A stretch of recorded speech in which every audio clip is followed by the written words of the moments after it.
रेफियम fibre जैसी कंपनियां indigenous arrow engine, advanced alloys और कार्बन फाइबर कंपोजिट्स बना रही हैं, तो यह दिखाता है कि आत्मनिर्भरता का जो हमारा नारा है वह जमीनी स्तर पर अपने परिणाम दिखा रहा है।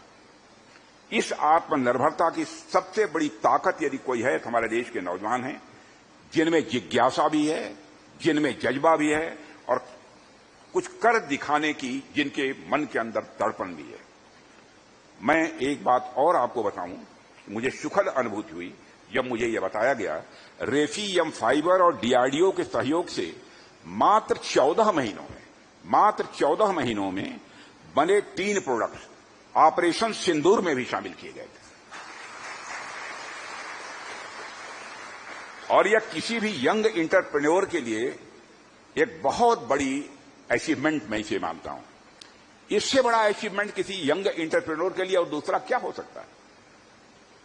और यह इस बात का परिणाम है कि भारत अब तकनीकी दृष्टि से किसी भी देश से पीछे नहीं है। मैंने कह दिया कि नहीं है, कोशिश नहीं कर रहे हैं, नहीं है।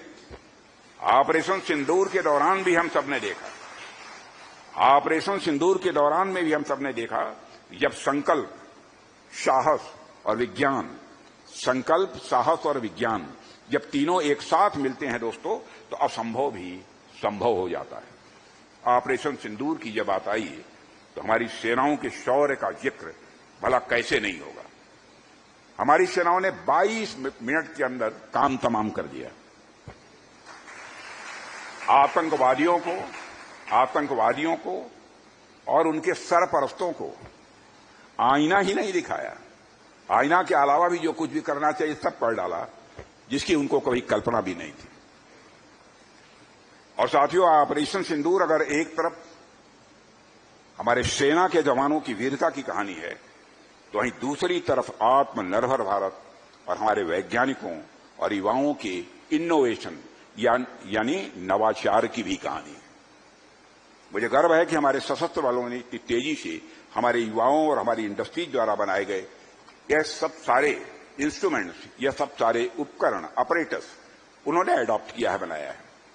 और साथियों, जब 2014 में जनता ने हमें आशीर्वाद दिया और हमारी सरकार केंद्र में आई, तो प्रधानमंत्री जी ने रक्षा क्षेत्र में टेक्नोलॉजिकल डेवलपमेंट और इनोवेशन को बढ़ावा देने पर विशेष का संकल्प लिया।